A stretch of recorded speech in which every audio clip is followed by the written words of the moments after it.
Ya biologis siapa ya? Yang namanya biologis siapa? Ayo,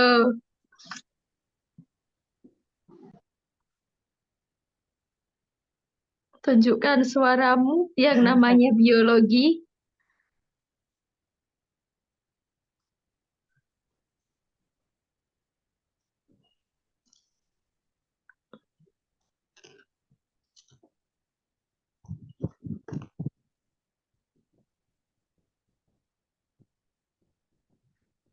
Mbak Wati kemarin kayaknya habis menerbitkan jurnal juga ya Mbak ya? Yes, alhamdulillah. Alhamdulillah. Jurnal yang kedua, Iya ampun, udah kedua aja. Tentang apa Mbak Wati kemarin? genotip ini Wah, keren HPV, banget. genotip. Human papilloma virus ya? Iya, itu kayak numpang nama doang sih. Wah, keren banget loh.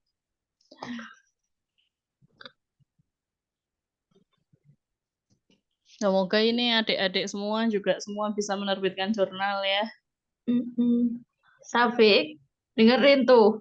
Iya, Safik dari mana sih tadi lupa? Samarinda, Kota Waduh, Daerah jauhnya. Kaltim. Semester berapa? 3? Apa berapa? Dua. Oh, Heeh. berarti sama kayak Rizky ya. Rizky tadi kan semester 2 juga ya. Oh iya, iya iya. Iya. Oh, udah agak lumayan nih. Hmm, Nanti kalau ada pertanyaan, nanya aja ya. Tapi kalau saya nggak iya. bisa jawab, tak Google dulu.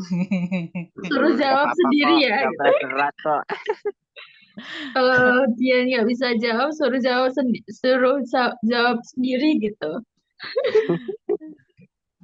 Oh, terpantau masih aman lah, nggak ada si beliau itu. Ini udah sebentar. Udah jam 21.10 saya mulai ya. Boleh, Ya, boleh aja. boleh. Ya, izin share screen.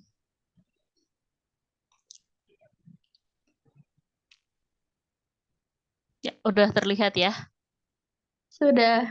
Ya, bismillahirrahmanirrahim. Assalamualaikum warahmatullahi wabarakatuh.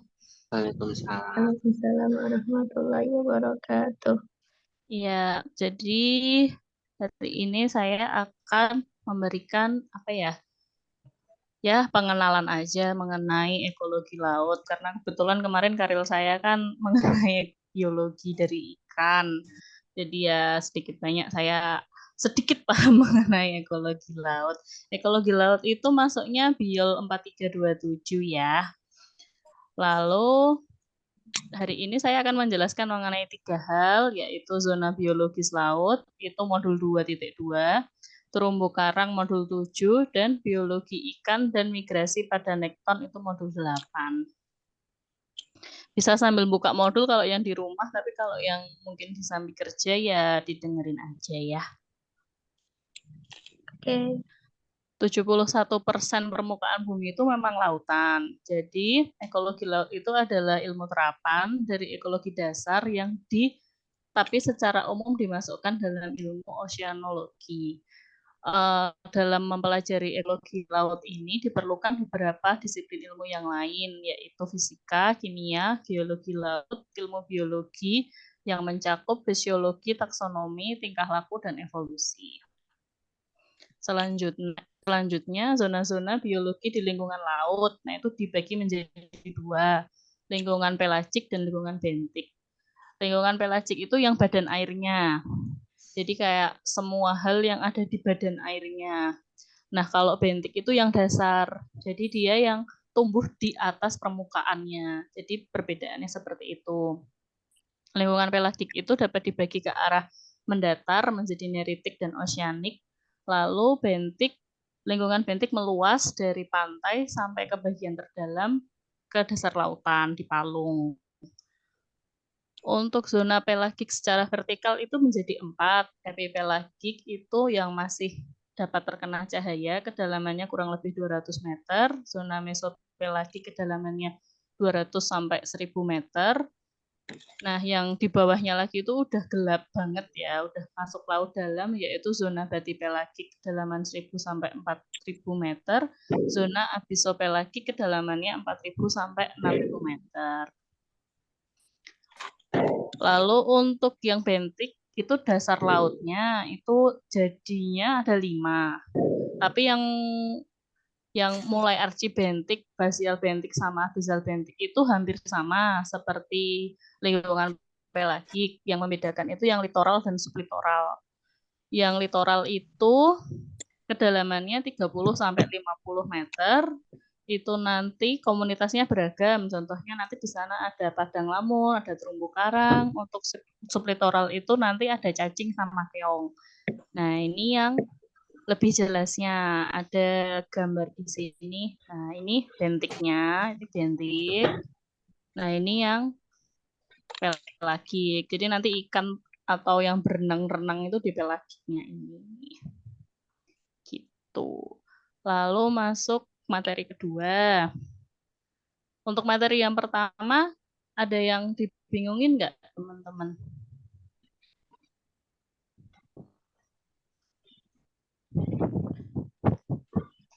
Enggak ya?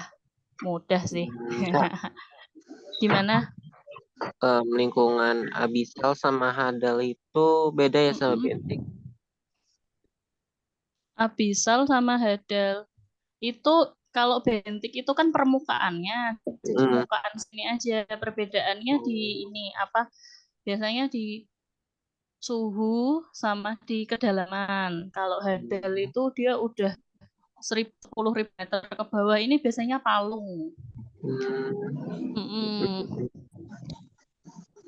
Kalau yang banyak kehidupannya itu biasanya di sini, di epipelagik, mesopelagik. Nah, yang ini sangat produktif nih, litoral, littoral gitu. Tapi kalau mulai batik ke bawah memang ini kan udah masuk deep sea, jadi kayak hewan-hewannya pun lebih sedikit seperti itu. Semakin ke bawah ini suhunya semakin dingin. Yang di sini itu bisa 1 sampai 3 derajat. Kalau kita 4 derajat dan tekanannya sangat besar. Kalau ingat itu yang itu loh, ingat nggak yang ada submarine yang dia ke Titanic depth itu, dia meledak kan? itu. Iya, itu karena dia di zona bawah sini itu tekanannya tinggi gitu. Jadi kalau dia nggak bener-bener kedap udara, bisa meledak kapalnya gitu. Orang lebih luar angkasa gitu ya. Iya, lah untuk ekologi laut itu memang paling gampang dimulai dari zonasi ini karena kalau kamu mau belajar pun kan harus tahu kayak ikannya di mana gitu. Dia di zona apa tumbuhnya gitu. Ini udah ya. Ada lagi Terus yang yang bertanya? fotik sama afotik itu? Afotik itu artinya dia sudah tidak ada cahaya untuk berfotosintesis. Kalau yang fotik itu dia sampai 200 meter. Itu di zona ini, di zona epipelagik. Kalau yang di bentik dia litoral sublitoral. Nah, di sini itu dia masih ada tumbuh-tumbuhan. Terumbu karang masih bisa berfotosintesis gitu. Kalau afotik itu zona-zona yang dia sudah tidak ada cahaya. Itu hewan-hewannya biasanya mengeluarkan cahaya sendiri, namanya bioluminescence. Jadi dia kayak glow in the dark gitu. Kalau tahu anglerfish itu kan dia itu bisa glow in the dark gitu. Tapi di sana ya itu udah nggak ada cahaya. Jadi kalau biasanya di ini nih, di bathypelagik sama ke bawah itu cahayanya udah apa ya? Minim gitu loh. Jadi di sana udah bener-bener gelap gitu dan udah nggak ada fotosintesis yang terjadi.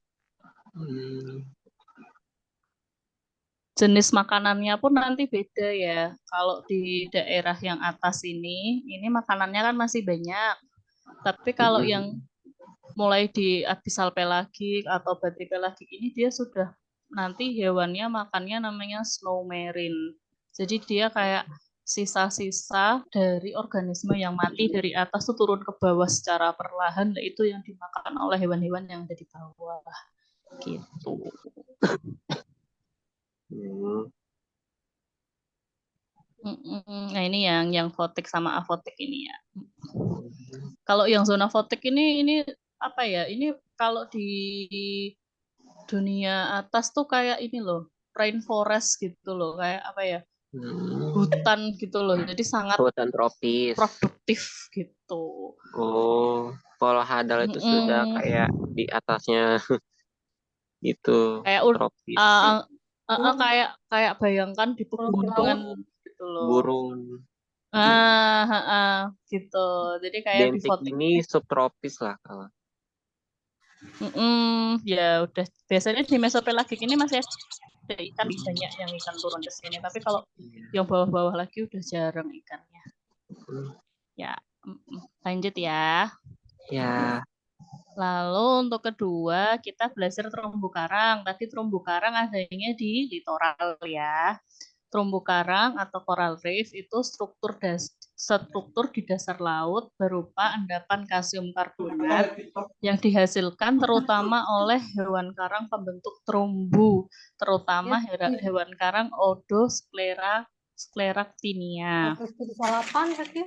Ini dia menutupi luasnya tuh besar banget ya, 617.000 km persegi, dan dia memang cuma ada di Khatulistiwa 30 derajat lintang utara dan 30 derajat lintang selatan. Kenapa? Ada yang tahu nggak?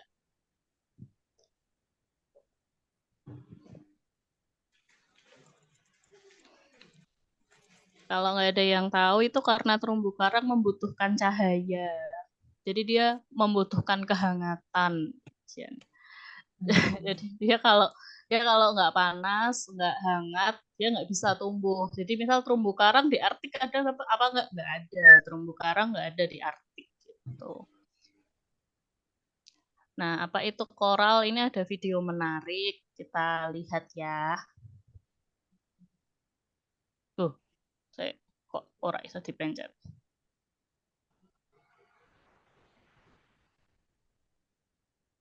Benar. Videonya kelihatan nggak teman-teman? Belum mulai. Udah, kelihatan nggak? Iya kelihatan cuman belum mulai. Corals are colonial animals that secrete calcium carbonate to form hard, stony skeletons. Sudah kelihatan ya videonya ya? Tidak bergerak. Belum. Tidak bergerak. Nggak gerak.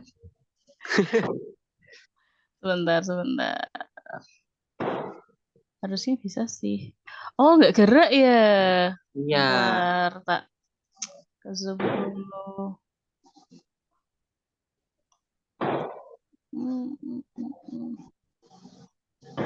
Oh, ini.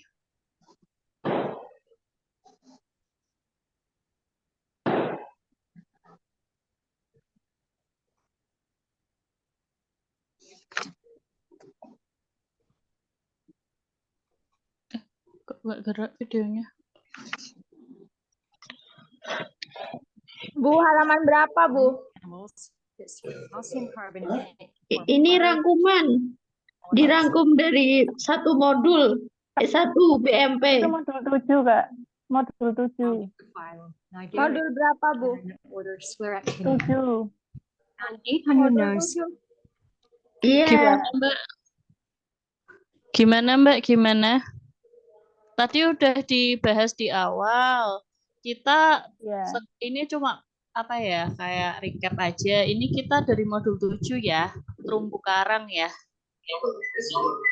Ini ada video mengenai apa itu terumbu karang. Untuk mic-nya mungkin bisa di-mute dulu ya, biar videonya bisa dinikmati. Coba lihat topikku yang baru.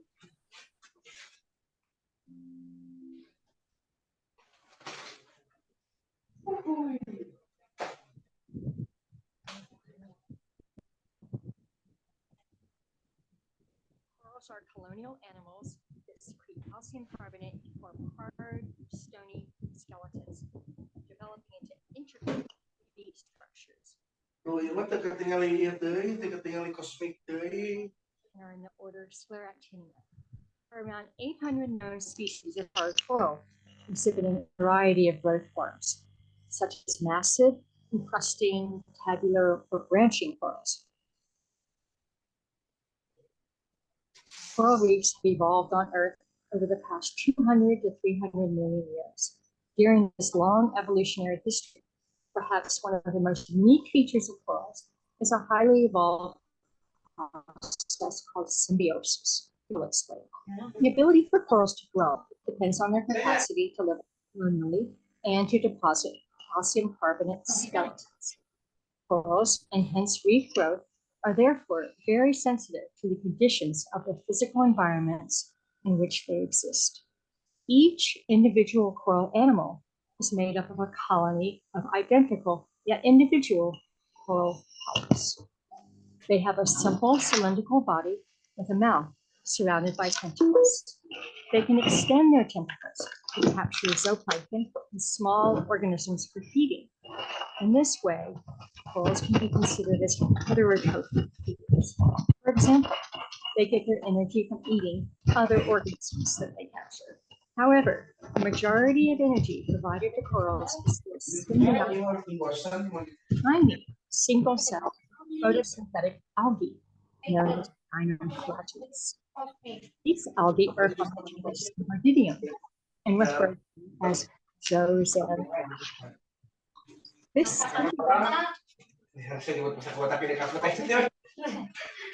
Teman-teman mungkin ada yang bisa di-mute untuk mic-nya biar bisa ini videonya kelihatan kan? Iya, kelihatan. Oh iya, ini tadi ibunya menjelaskan mengenai bahwa terumbu karang itu tuh dia simbiotik dari karang itu sendiri sama organisme bernama zooxanthellae gitu ya. Jadi corals get their energy from the sun. This is from the algae that live within the tissue of the coral polyps and provide energy to the coral through photosynthesis. In return, corals provide shelter and nutrients to the algae. Shallow, well-illuminated waters, as much as 95% of the energy for the coral is provided in this way. This supports metabolism, contributing to the coral's growth, energy storage, and production. These zooxanthellae also require nutrients themselves. They need light and carbon dioxide in order to function. These algae can obtain nutrients they need in several ways: by recycling waste products from their coral animal host, from zooplankton, which are captured by the corals, as well as through direct uptake from the surrounding seawater. During photosynthesis, carbon dioxide is removed from the water to produce organic matter. When the rate of photosynthesis is high, the rapid uptake of CO2 will promote calcium carbonate precipitation at the base of the coral polyps. Together with their algal symbionts, corals are associated with a wide variety of other microorganisms, including protozoans, fungi, and bacteria, all known as coral holobionts. One of the most concerning threats facing tropical coral reefs today is coral bleaching. The reason for this is that bleaching can threaten the stability of the unique and essential symbiotic relationship. Watch this video of a coral reef and see if you can find what's wrong with it.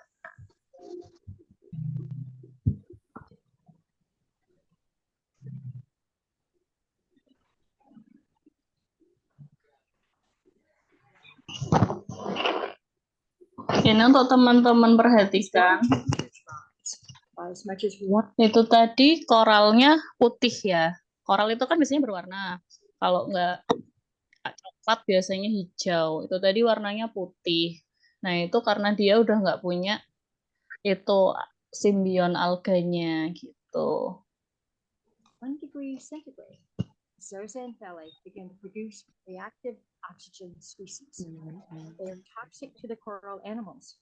So the corals and release those zooxanthellae.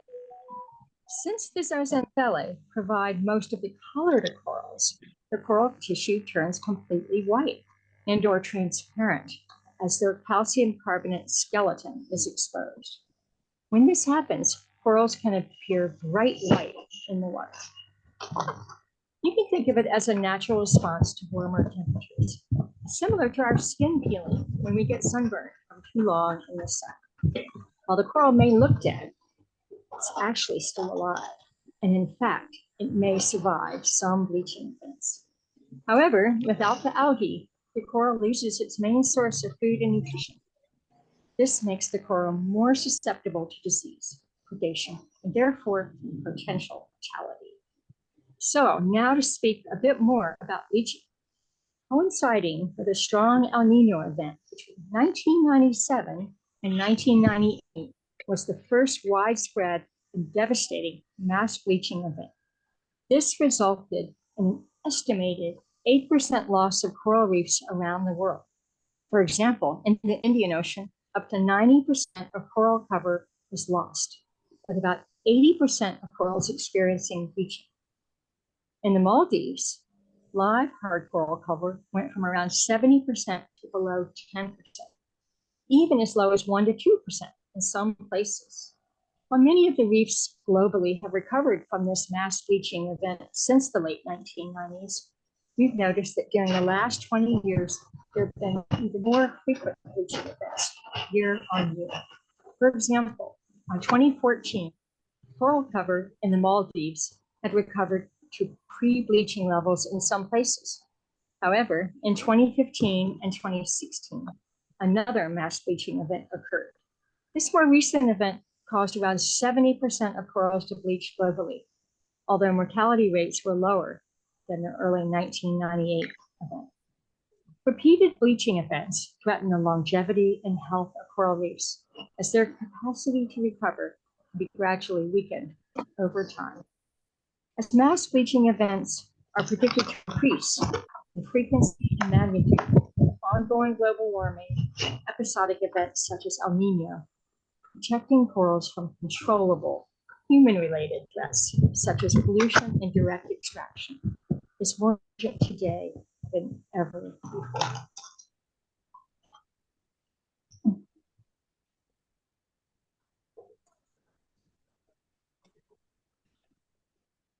Ya, sudah. Oke.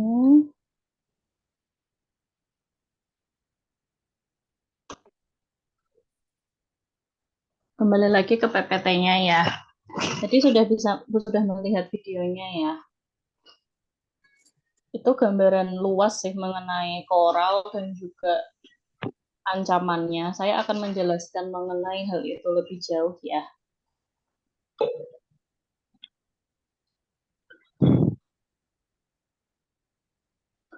Nah, ini dimulai dari jenis-jenis terumbu karang. Jadi terumbu karang itu ada dua kelas, yaitu anthozoa dan hydrozoa. Yang biasanya kita lihat, yang terlihat mata itu biasanya yang kelas anthozoa, terdiri dari dua subkelas, yaitu Hexacoralia dan Octocoralia. Untuk Hexacoralia itu dia termasuk dalam karang batu atau stony coral.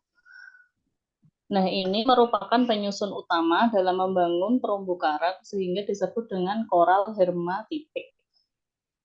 Lalu untuk yang Octocoralia, dia ini koral yang soft coral atau koral lunak namanya. Lalu untuk yang hydrozoa, ini dia yang memiliki sifat khas, yaitu pergantian generasi antara polip melekat dan medusa plaktonik. Jadi dia ada yang polip-polip itu tuh di dasar aja, jadi diem. Dan medusa plaktonik itu kayak yang pernah dipelajari di kelas apa ya itu ya? Yang ada fase medusa sama polipnya itu loh, kan ada siklusnya. Nah ini sama seperti itu. Ini untuk contohnya. Nah yang ini yang Hexacoralia, ini yang stony, jadi dia yang padat, yang keras. Nah, ini yang Octocoralia, ini banyak tulang lunaknya, sama yang ini hydrozoa, yang ini fase polip. Seperti itu. Lalu anatomi dari hewan koral. Itu ada mulutnya, ada rongga tubuh, sama lapisan tubuh ektodermis dan endodermis. Ini gambarnya, ini mulutnya. Mulutnya di sini. Nah, ini polipnya, ini koralit, sama ini sel api namanya nematosis. Nah, ini yang hijau-hijau ini namanya zooxanthellae. Ini yang simbionnya dia. Nah, koral itu dia itu tumbuh kalau nggak vertikal horizontal biasanya. Dia tumbuh tuh di tubuh pendahulunya dia. Jadi dia kayak bawahnya tuh mati, ini tuh lapisan mati gitu loh. Dia yang hidup, yang ada polipnya tuh cuma yang di bagian paling atas aja kalau kalian memperhatikan. Lalu cara makan koral. Koral sendiri itu karnivora, makanannya bisa zooplankton yang terdapat di air laut. Jadi itu zooplanktonnya tuh masuk ke lautnya ini. Jadi dia bukan filter feeder kayak filter feeder, tapi dia bukan kayak sponge, tapi dia karnivora. Jadi makanannya memang zooplankton. Lalu polip koral sendiri menggunakan tentakel-tentakelnya untuk menangkap zooplankton sebagai makanan utamanya. Tapi kurang gitu. Jadi dia perlu makanan tambahan. Makanan tambahannya itu berupa materi organik yang dihasilkan zooxanthellae sewaktu dia fotosintesis. Nah, simbiosisnya itu hubungannya apa ya? Saling menguntungkan antara koral dan zooxanthellae ini. Karena zooxanthellae memperoleh beberapa keuntungan, yaitu ruang hidup. Jadi dia kayak punya rumah gitu di sana tuh. Selain itu dia juga mendapatkan nutrisi-nutrisi hasil dari hasil-hasil metabolik dari koralnya. Kan kalau koral kan karnivora ya, seperti manusia juga, dia kan mengeluarkan kotoran-kotorannya. Nah, kotorannya tuh berupa fosfat, nitrat, urea, serta asam amino. Nah, itu yang dibutuhkan oleh zooxanthellae untuk dia bertahan hidup. Nah, timbal baliknya itu koral itu mendapatkan 40% materi organik yang dihasilkan zooxanthellae waktu fotosintesis. Jadi dia dapat tambahan makanan. Zooxanthellae juga membantu dalam pembentukan kerangka kapur dalam jaringan polip. Nah, ini bahasa Inggrisnya. Yang lebih jelasnya. Intinya sih koralnya dapat makanan, zooxanthellae-nya dapat rumah, dapat nutrisi, dan dapat CO2 gitu. Tapi ini simbiosisnya tuh kayak rapuh banget gitu. Jadi dia ada faktor-faktor yang kita pelajari. Yang pertama tuh faktor-faktor pembatas dalam pembentukan terumbu karang. Jadi terumbu karang itu kan dibentuk ya. Nanti dia kayak numpuk-numpuk yang CaCO3-nya itu. Nah, itu faktor pembatasnya. Yang pertama, temperatur. Laju klasifikasinya itu terbatas pada perairan hangat. Jadi dia tuh mantap berkembang di suhu 23 sampai 25 derajat Celcius. Ini kalau misal terjadi global warming secara terus-terusan dan suhu air laut meningkat terus-terusan juga dia akan terbatas gitu pertumbuhannya. Lalu cahaya juga, kalau cahayanya kurang, dia juga nggak bisa tumbuh karena kan dia kan untuk tumbuh kan butuh hasil fotosintesis dari zooxanthellae. Terus salinitas juga memerlukan salinitas laut terbuka 35%. Jadi kalau sekarang itu kan lagi ada ocean acidification atau pengasaman laut. Nah, pengasaman laut ini juga berbahaya untuk terumbu karang karena dia itu membuat CaCO3-nya itu tidak bisa tumbuh gitu loh, kayak terurai gitu. Nanti bisa dipelajari sendiri. Terus kalau yang poin 4 sama poin 5 ini tentang kekeruhan. Jadi turbiditas sedimentasi itu kan membuat keruh, gelombang juga kalau gelombangnya terlalu tinggi dia juga keruh. Nah, kalau keruh tidak bisa fotosintesis. Gitu. Lalu untuk ini struktur terumbu karang sendiri itu, ini di buku juga ada ya. Secara kategori utamanya tuh ada 3, yaitu terumbu karang tepi, terumbu karang penghalang, dan terumbu karang cincin. Untuk lebih jelasnya, kita bisa lihat gambar ya. Yang terumbu karang tepi ini dekat dengan pantai. Nah, di sini. Nah, ini pantainya, ini terumbu karang tepinya.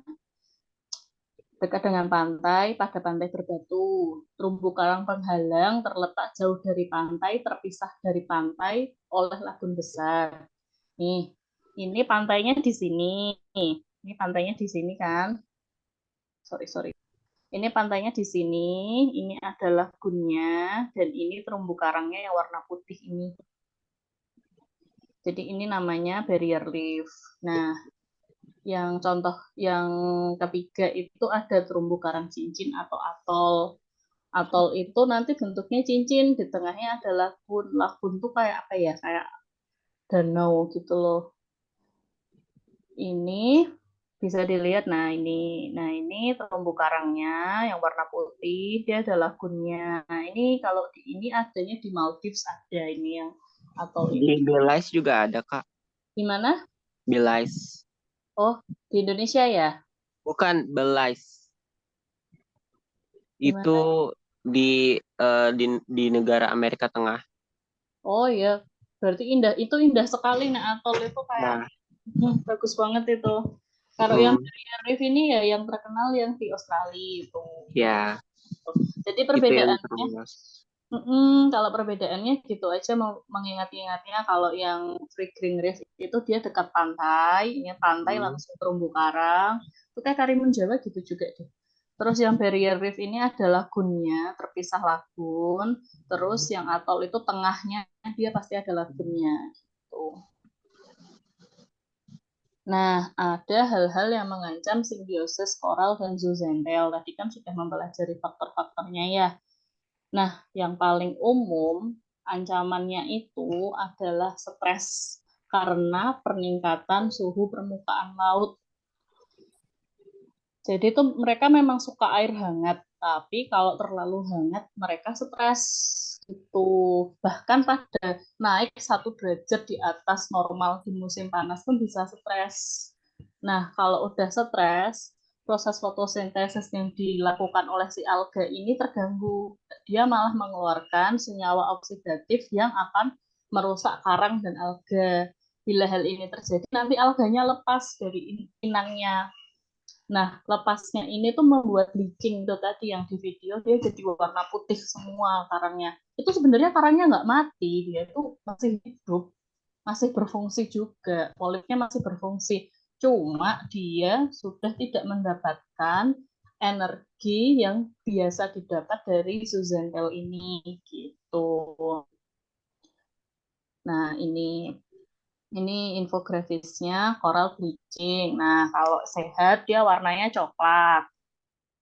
Warna di dalamnya ada zooxantelnya kelihatannya.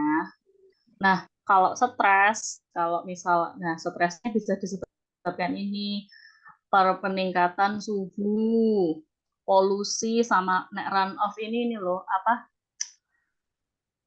kayak kita membuang ke sungai itu loh, kan ada polusinya macam-macam tuh. Nah, itu ada run off sama pollution. Terus dia juga yang terlalu tinggi, sama kalau extreme low tides ini dia surut. Jadi kayak apa, karangnya nggak kena air, itu juga bikin stres. Nah, kalau udah stres nanti alganya dia melepaskan diri dari koral. Nah, akhirnya koralnya mengalami bleaching atau putih, jadi putih. Lalu sebenarnya apabila faktor yang menyebabkan stres ini tadi yang sudah dijelaskan ada 4 ini itu hilang, dia itu bisa kembali gitu simbiosisnya antara si alga dan si koral ini bisa kembali sehat. Seperti yang kasus di Maldives tadi, dia udah stres tahun 98 dia bisa balik lagi. Tapi kalau stresnya terus-terusan, kayak misal ini kan lagi climate change ya kan, habis badai lagi gitu kan, habis El Nino lagi, itu stres yang berkelanjutan, itu koloni koralnya bisa mati, sehingga bisa menyebabkan kematian karang secara massal. Saat kematian massal ini terjadi itu apa, di atasnya tuh ada alga, tapi alga yang biasa bukan zooxantel. Nah, yang alga yang di atas koral mati ini mempersulit tumbuhnya koloni baru. Kalau kalian tahu ikan parrotfish kan yang warnanya biru dan dibilang nggak boleh dimakan itu loh. Tahu kan ya? Ikan dori gitu. bukan dori, ikan yang paruhnya apa ya? Paruhnya Paruh kayak kakak tua. apa gitu. Paruh kakak tua. Oh, yang ada menghasilkan Ah, kukun. Terus itu iya. apa? Hasilnya itu jadi pasir putih. Ya, jadi pasir, benar. Oh. Itu namanya ikan herbivora. Kalau ikan herbivora itu memakan alga yang di kan itu koralnya mati, ada tumbuh Ya. alga, terus ada ikan herbivora. Ikan herbivora kan makannya alga. Nah, dia kalau makan alga itu kan jadi bersih tuh koralnya itu nanti. Dia kalau memang mau ada koloni baru terbentuk jadi mudah gitu. Jadi untuk kampanye kenapa kita harus menjaga ikan herbivora itu agar menekan populasi alga gitu. Jadi biar koralnya kalau misal memang dia stres dan putih, dan akhirnya bisa kembali lagi seperti yang di Maldives tadi sudah dari video ya. Gitu. Nah, itu mengenai terumbu karang. Ada yang ditanyakan mungkin? Kak mau tanya. Gimana Bu? Kak aja ya. Gimana Kak? Kak, itu minta penjelasan tentang mengenai peran mukus yang dihasilkan oleh polip koral batu dalam melindungi koloni. Apa manfaatnya dan mekanismenya? Terima kasih. Gimana Bu? Apa? Gimana? Itu loh Bu, penjelasan mengenai peran mukus yang dihasilkan oleh Peran apa? polip koral batu. Peran mukus. Mukup apa Bu? Diketik aja kok aku bingung. Apa? Mukup. Mukup apa tuh? Mukus, Mulut. mukus Kak. Mukus katanya Kak. Oh, mukus. Ya, mukus Koral batu. yang dihasilkan oleh polip koral batu dalam melindungi koloni. Terus apa manfaatnya dan mekanismenya? Terima kasih. Oh, itu kalau boleh tahu pertanyaannya di mana ya Bu? Ya, maksudnya di buku ada atau mungkin mikir sendiri apa gimana? Apa ada di buku?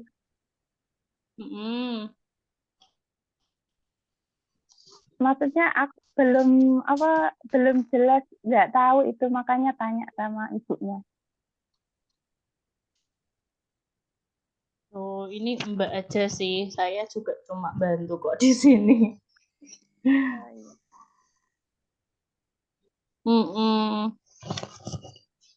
Peran mukus ya. Berarti itu di mana? Di anatominya atau di mana ya? Koral batu itu heksakoralia. Kalau mukus ya biasanya sebagai pelindung ya. Coba nanti tak cari dulu ya. Nanti aja apa? Iya. Aku soalnya kurang tahu sih daripada nanti sok tahu. Iya nggak apa-apa. Soalnya belum mengerti. Nggak apa-apa Bu. Nanti tak cari dulu coba fungsinya mukus buat apa ya. Kalau di manusia sih mukus kan buat melindungi jaringan. Jadi misal kalau mukus itu kan misal di pencernaan kita, di saluran pernafasan kita itu kan ada mukus kan biasanya untuk mencegah apa serangan dari luar gitu. Dia bisa trapping apa mikroba-mikroba yang masuk ke dalam tubuh kita itu kan fungsi-fungsi mukus kan seperti itu. Ya kemungkinan sih bisa sama ya, tapi nanti tak cari dulu ya. Iya Kak. Ada pertanyaan lain mungkin tentang yang bleaching eventnya atau simbiosisnya ya. Kak mau nanya. Boleh. Zooxanthellae di koral itu dia ini satu jenis aja untuk semua jenis koral atau gimana Kak?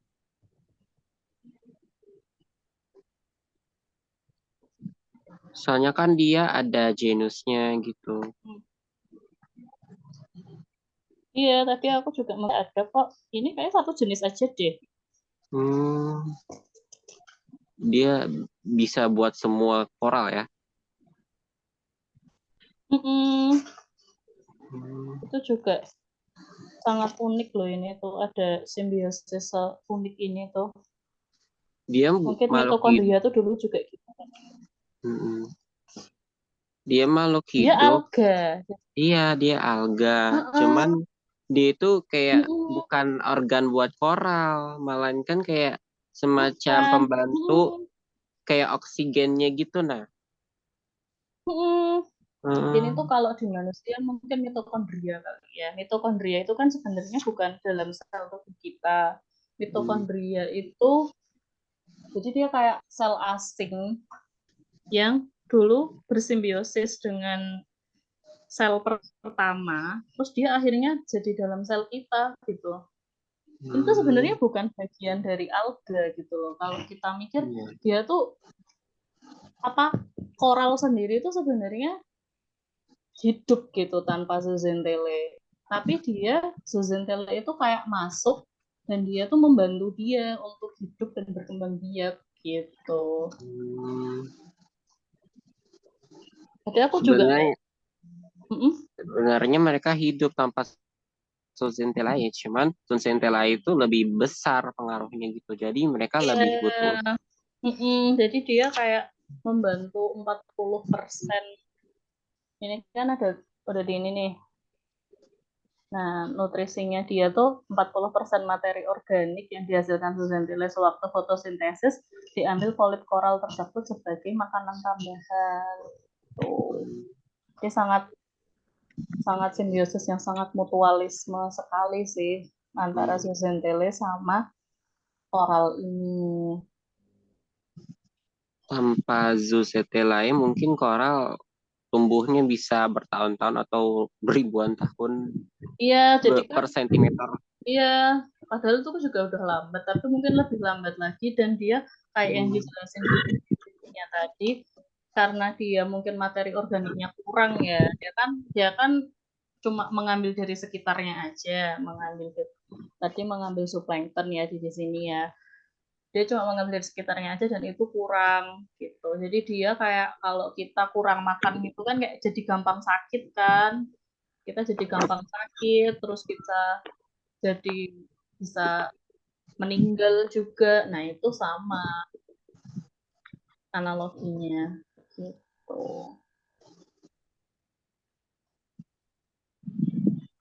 Ada yang bingung nggak mengenai simbiosisnya ini?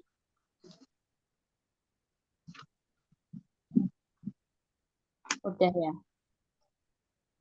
Ya, kalau gimana?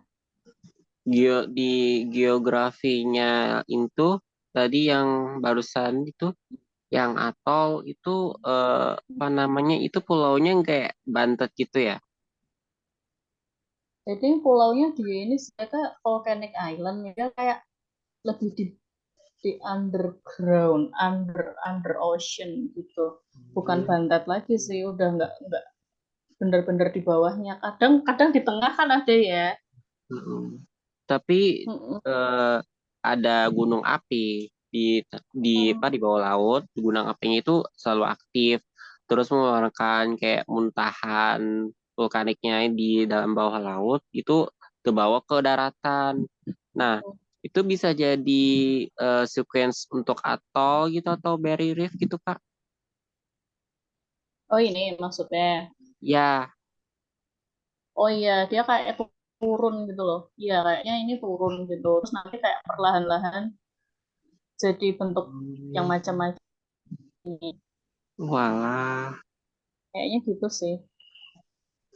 Ini kalau tertarik ini ada di edX loh. Ini kursus online-nya bagus banget.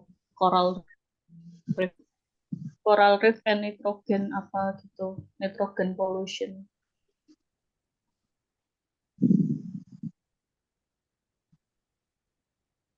Ada pertanyaan lagi mungkin?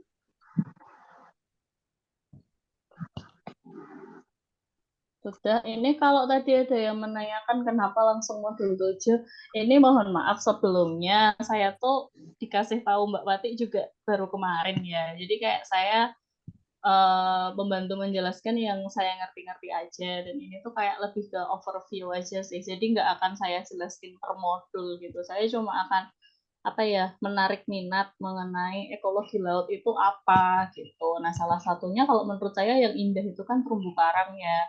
Terus juga yang yang sangat bisa diterapkan di kehidupan dan juga mungkin nanti kalau mau bikin karya ilmiah itu yang mengenai biologi ikan dan migrasi nekton ini di materi ketiga.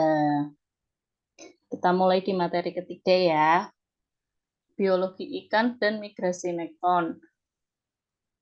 Nah, nekton itu semua organisme yang dapat berenang, termasuk dalam kelompok ini adalah hewan. Contohnya itu ada ikan di sini, ada cumi-cumi, ada penyu, ada paus, ada lumba, ada dugong, itu semua nekton.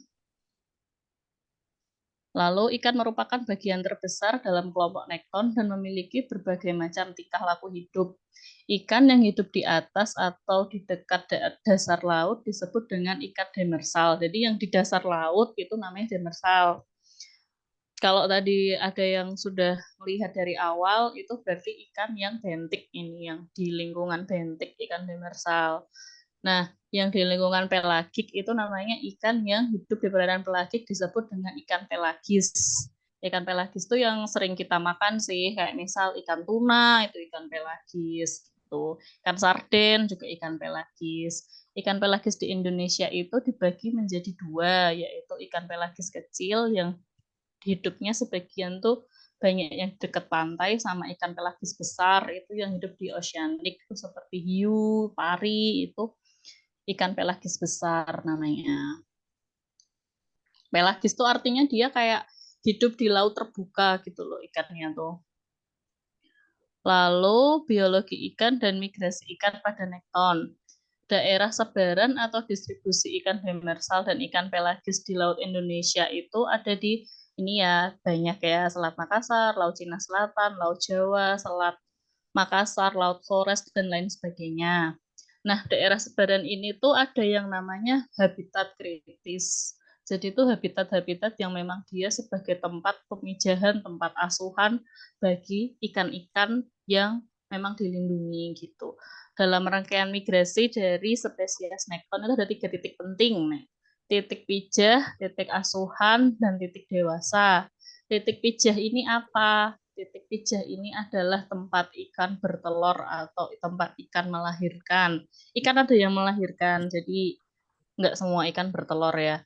Lalu ada daerah asuhan. Daerah asuhan itu tempat ikan yang dia belum dewasa secara seksual mencari makan. Itu kadang beda tempatnya dari tempat dewasa gitu. Sama daerah dewasa itu tempat ikan yang sudah matang seksual untuk mencari makan.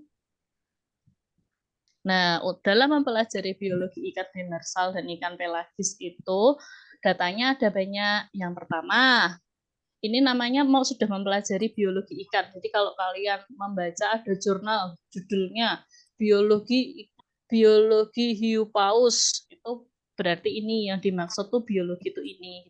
Biologi hiu tikus, nah ini yang dimaksud ini. Datanya apa saja? Habitat dan sebaran, di mana dia berada gitu. Sebarannya di mana aja di dunia ini. Tuh. Yang kedua, siklus hidup. Siklus hidup itu dimulai dari dia bereproduksi, dari dia menghasilkan telur sampai itu menjadi ikan, sampai itu jadi juvenile dan dewasa, itu siklus hidup. Lalu umurnya berapa, satu generasi itu berapa tahun, dia bisa hidup sampai berapa tahun gitu. Lalu selanjutnya ada pola migrasi. Kalau ikannya bermigrasi, kadang ada ikan yang pelagis tapi tidak bermigrasi. Misal hiu tikus tuh dia nggak bermigrasi, tapi dia memang muter-muter di situ aja. Contoh dari biologi ikan pelagis nanti akan saya tunjukkan dari ikan pelagis hiu tikus. Lalu yang ada di buku itu ada biologi ikan demersal yang dilihat dari ikan layur. Nah, ini yang biar gak bingung dulu, ini siklus hidup ikan layur dulu ya. Nah, ini dimulai dari mijah, larva bermetamorfosis, ikan muda, ikan dewasa belum masa kelamin, lalu ikan dewasa masa kelamin. Nah, untuk yang hiu tikus, bentar. Saya share screen yang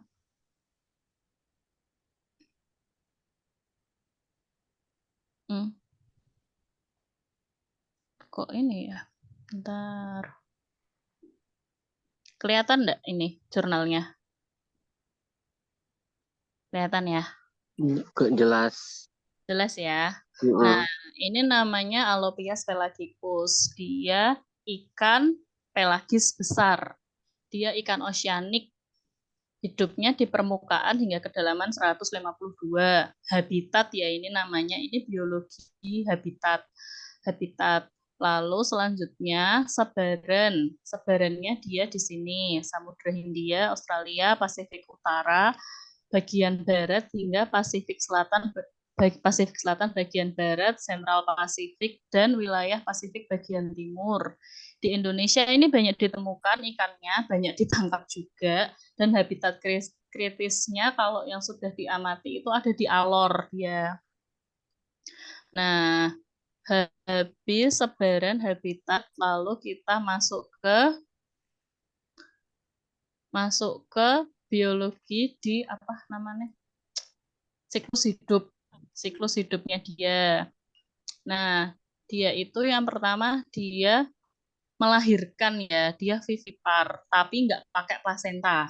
Jadi dia memberi makan anak-anaknya itu dengan cara embryonik oopagus. Embryonik oopagus itu jadi memberi telur yang tidak terbuahi pada anak-anaknya. Anaknya ada 2, jadi masing-masing uterus anaknya 1 gitu. Dia terus anaknya lahir itu hampir separuh dari ibunya, 136 cm. Terus nanti dia dewasa di usia sekitar untuk jantan 10 tahun, betina 13 tahun, nanti dia bisa bereproduksi di usia itu gitu. Lalu dia satu generasinya 20 tahun. Jadi itu yang namanya siklus hidup. Siklus hidup pada ikan itu gitu. Jadi dia mijahnya tadi caranya gimana, terus habis itu dia ikan muda itu dia lahir ukurannya berapa, terus nanti dia dewasa di ukuran berapa, dan dia dewasa di umur berapa gitu. Itu namanya biologi ikan. Terus, nah ini kok bisa di play ya? Di sini aja ya. Penentuan umur pada ikan itu salah satunya ada perubahan panjang dan besar setelah melewati selang waktu tertentu. Dalam mempelajari umur ikan ini caranya banyak. Misal pada jari-jari sirip pada ikan tuna, sisik pada ikan, otolit pada ikan, dan kelompok panjang dari satu populasi ikan. Ini dari jurnal yang sudah saya baca ini salah satunya ini. Nah, ikan ini dilihat umurnya pakai vertebra. Jadi dia ngukur garis-garis vertebranya ini berapa, terus dia menentukan umurnya dari situ. Contoh A, umurnya 8 tahun, ini garisnya ada 8. Dia ngitung. Ini ikan apa? Hiu kepala martil ini. Spirina lewini ini 11 tahun, dihitung ada 11 gitu. Caranya banyak. Lalu migrasi pada nekton. Banyak hewan laut yang berukuran besar seperti tuna, penyu laut, hiu mamalia itu beruaya atau bermigrasi jarak jauh. Kalau saya pernah baca yang detail itu yang di hiu paus. Sebagai contoh dalam daerah mijah tersedia makanan cukup, tapi hanya sampai tingkat larva dan tingkat muda. Sedangkan pada daerah mencari makan hewan dewasa, itu hanya cukup bagi dewasa, tapi tapi tidak baik survivalnya untuk hewan muda. Misal di sana banyak predator, apa memang lautnya berbahaya gitu. Ini kalau materinya sampai sini aja, soalnya habis ini materinya agak susah ya tentang dinamika populasi. Itu nanti mempelajari sendiri saja. Kalau saya sih di jurnal saya itu saya mempelajari dinamika populasi. Itu ya dihitung aja sih sebentar. Lihat ke. Nah, ini mortalitasnya berapa. Terus kayak dia mencapai panjang asimptok tuh berapa gitu. Terus nanti kayak dilihat laju eksploitasinya berapa, terus nanti dihitung. Ternyata setelah dihitung, oh biotikus ini overfishing di Indonesia gitu. Jadi fungsinya mempelajari biologi ini tuh nanti ujung-ujungnya ke sini. Jadi kamu bisa menentukan ikan ini, ikan yang kamu teliti ini tuh overfishing apa enggak gitu. Ya, sekian ini materinya yang mengenai biologi ikan. Ada yang ditanyakan mungkin?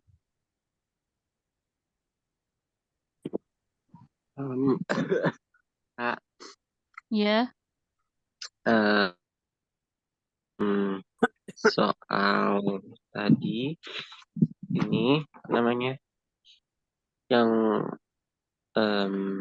ikan pelagis tadi Ikan pelagis. ikan pelagis itu apa namanya? Ada lagi mikir.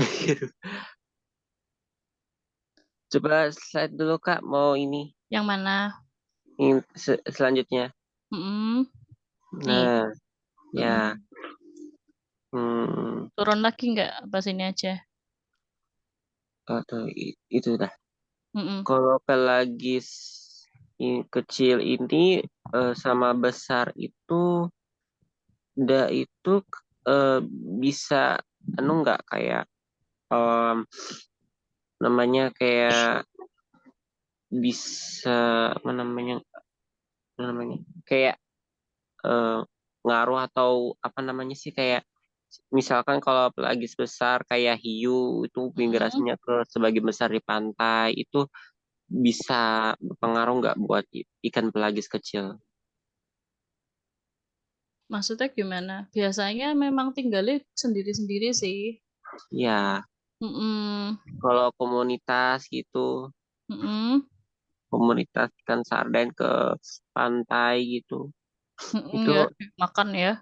mm, Ya rantai itu makanan ngaruh sih. nggak sama ekologi habitatnya?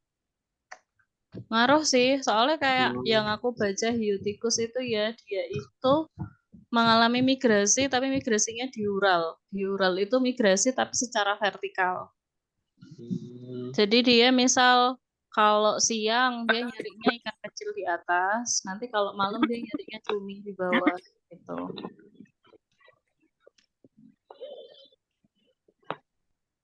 Jadi kalau ngaruh apa enggaknya mungkin lebih ke apa ya? Ikan kecil kan biasanya lebih yang di atas ya. Dia jarang kan yang sampai ke bawah. Tadi kalau kita ngelihat zona-zona ini. Jadi gini, tadi kan aku ngomongin tentang migrasi ya. Nah, migrasi namanya migrasi diural itu dari atas ke bawah gini. Jadi dia gini biasanya ikan tuh. Nah, yang pelagis kecil itu kan kebanyakan di sini ya. Tapi kalau ikan pelagis besar dia bisa turun sampai sini.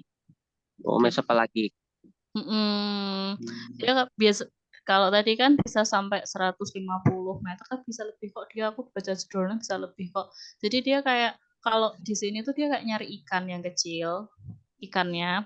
Tapi kan ikan kecil tuh nggak setiap saat ada ya. Jadi kayak dia kayak ada waktunya tersendiri gitu loh. Nah, nanti yang dia nyari ikan kecil tuh di sini. Nah, dia kalau udah nyari ikan kecil, dia nanti bisa turun buat nyari cumi gitu. Ada waktunya, ada patternnya sendiri gitu.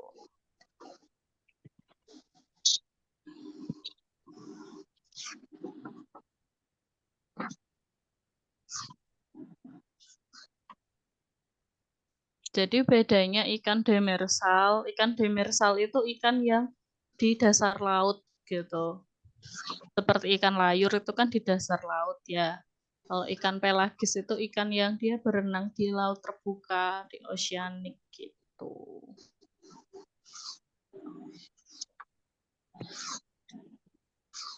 Ada yang ditanyakan lagi? Ada Kak, Ya, boleh Bu, gimana? itu kalau sisik ikan itu bisa digunakan untuk menduga umur ya Kak? Bisa, bisa. Nanti Terus metode mengapa sisik ikan itu bisa digunakan untuk menduga umur ikan tersebut? ya sama seperti vertebra sih, Mbak. Jadi kayak ada tandanya gitu loh. Ini kan tadi ada nih age and growth. Nah, Iya, ini pakai vertebra. Ini fungsinya sama sih seperti sisik. Jadi kayak mungkin ini loh, apa? Kayak pohon itu kan dia kalau semakin besar kan kayak ada tandanya kan. Ya sisik pun sama, seperti vertebra juga sama. Seperti ini contohnya dia pakai vertebra, itu dia ada garis tipisnya. Jadi kayak setiap ikan itu tumbuh akan nambah gitu loh. Kenapa nambah? Karena di laut itu seasonnya ganti-ganti, nutrisinya ganti-ganti. Jadi yang tebal itu kemungkinan saat nutrisinya tinggi, yang tipis dia saat nutrisinya rendah. Jadi kenapa ada garis itu kalau dilihat secara perlahan tapi aku nggak dapet yang sisik sih, ini yang vertebra ya. Ini ada yang tipis, ada yang gelap. Jadi ini tergantung nutrisinya dia. Jadi kan laut kan seasonal ya. Jadi kayak 1 tahun itu bisa dilihat dari situ gitu. Kenapa bisa dari sisik atau dari vertebra, yaitu karena ini kalau yang jurnal ini kan dia pakainya hiu.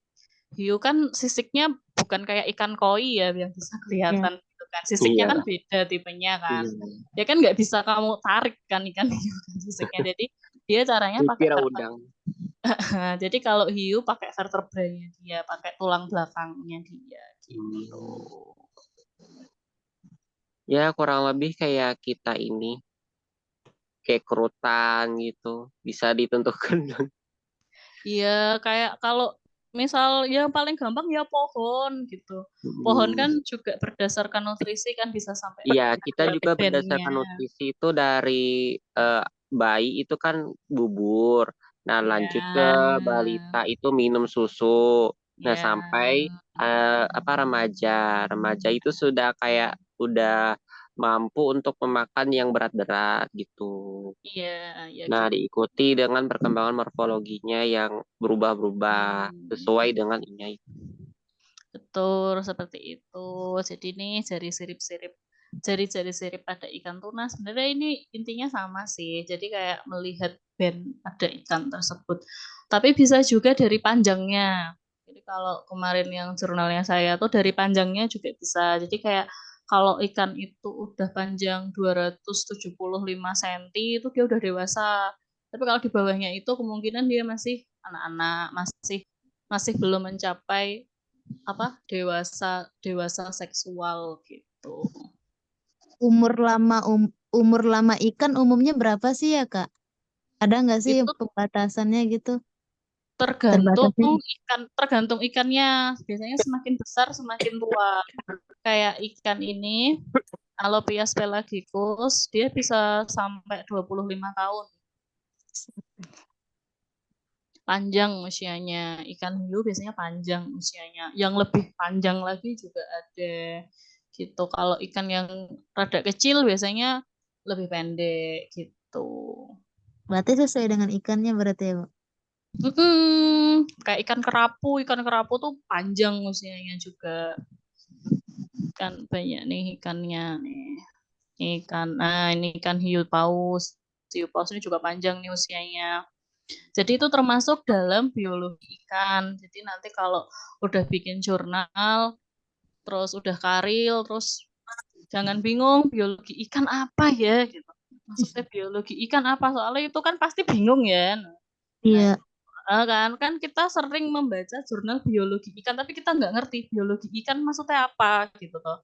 ternyata biologi ikan itu yaitu habitat sebaran, siklus hidupnya dia dari telur sampai dia dewasa, itu siklusnya seperti apa, dia punya anak berapa, satu umurnya berapa gitu. Terus umurnya tuh sampai mati umur berapa, terus pola migrasinya. Migrasi tuh ada yang migrasi, misal kayak hiu paus itu kan migrasinya kayak pola gitu ya. Tapi kalau migrasinya hiu tikus kan dia cuma diural naik turun aja. Jadi itu namanya biologi ikan. Atau ichtyologi. Ya, bisa. Ini nanti yang apa ya, yang perlu digarisbawahi lagi itu juga ini sih migrasinya yang apa ya, ikan tuh punya ini ya daerah mijah, dia daerah juvenile juga ada sendiri, sampai yang dewasa biasanya ada sendiri, makanya itu yang dicari orang sih, jadi biar dilihat yang habitat kritisnya tuh yang mana sih gitu. Jadi itu nanti biasanya dijadikan marine protective area. Jadi area yang akan diproteksi gitu loh, biar kita nggak over eksploitasi daerah tersebut gitu. Di Indonesia juga ada kok namanya apa ya? Kali aku. Pokoknya ya MPA juga sih, tapi aku lupa bahasa Indonesianya apa. Ada yang ditanyakan lagi mungkin? Izin bertanya, Oke. Nggih, ya silahkan. ini untuk kasus ikan salmon ini, Mm-mm. kayaknya ini berarti dari laut ke sungai ya, Bu? Betul, ikan salmon itu secara biologinya migrasi, ini namanya pola migrasi, dia laut ke sungai. Untuk siklus hidupnya dia juga unik kan, dia lahirnya di sungai ke laut terus ke sungai lagi. Nah, itu namanya biologi ikannya dia gitu.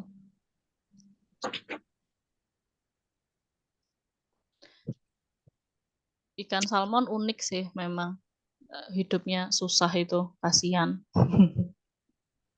Berarti untuk daerah mencari apa?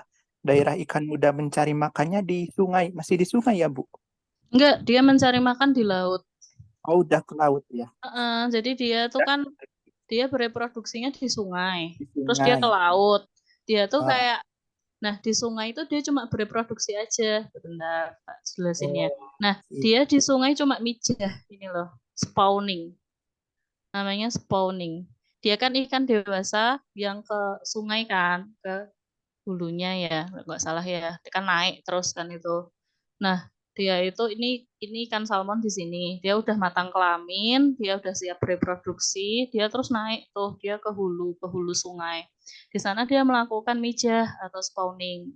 Terus kan ini udah jadi kan. Nah, ini terus dia ikan mudanya ini dia ke laut, dia cari makan, dia butuh membesarkan badan karena kalau di sungai kan kurang nutrisinya. Dia sampai gede, dia sampai ikan dewasa, tapi nek belum matang kelamin dia nggak akan ke sungai.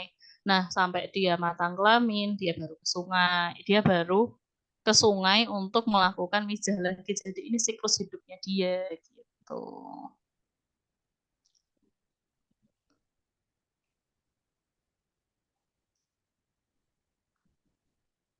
Gimana? Sudah jelaskah? paham, Bu. Terima kasih. Iya. Ada yang ditanyakan lagi mungkin? Satu Mau lagi. tanya, Bu. Oh, ya boleh. Oh ya sedang. Bu, manfaat migrasi bagi nekton dalam memanfaatkan sumber daya dan menghindari kondisi yang kurang menguntungkan itu gimana? Gimana manfaat nekton? Itu apa? Manfaat migrasi bagi nekton dalam memanfaatkan sumber daya dan menghindari kondisi yang kurang menguntungkan. Oh, ya. Maksudnya nektonnya bermigrasi manfaatnya apa gitu. Iya, dari sumber Nah, daya itu. kalau itu tergantung nektonnya biasanya bukan tergantung ya. Tergantung migrasinya apa. kadang nekton kan misal kayak salmon tadi kan dia butuh bereproduksi kan. Soalnya dia bisa bereproduksinya cuma di sungai tempat dia lahir aja gitu. Keuntungannya ya nutrisinya beda-beda, Bu. Jadi kayak apa ya, laut itu kan nutrisinya beda-beda ya masing-masing tempat ya. Jadi kayak kenapa dia harus bermigrasi karena dia mencari nutrisi yang tepat untuk dia gitu. Jadi nutrisi nutrisi dia pada saat dia masih kecil sama dia udah remaja sama dia udah gede itu kebutuhannya berbeda gitu loh.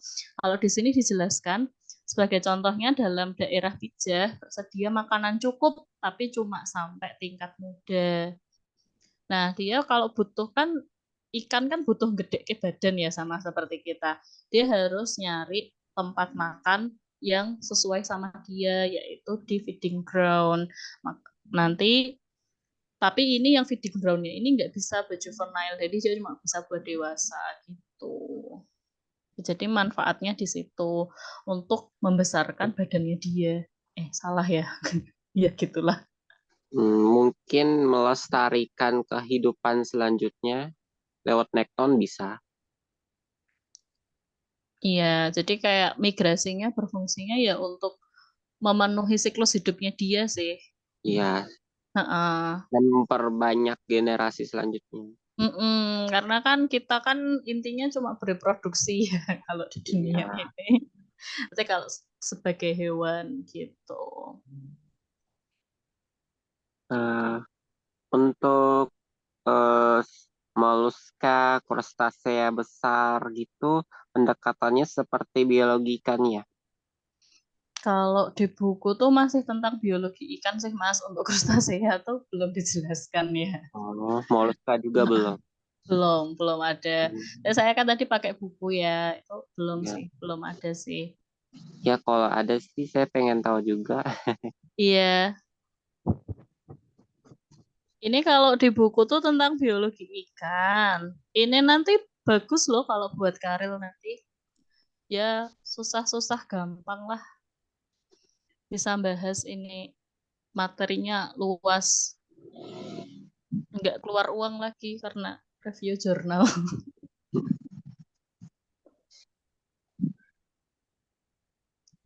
Ada yang ditanyakan lagi mungkin? Cukup, Kak.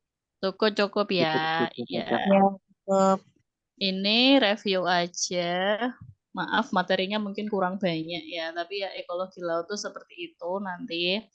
Yang pertama ya kita mempelajari zona-zonanya, lalu kita mempelajari juga yang di dalamnya itu apa, salah satunya terumbu karang. Nanti nggak cuma terumbu karang aja, dipelajari juga ladang lamun, ada mangrove juga, terus juga ikan-ikan di dalamnya juga dipelajari.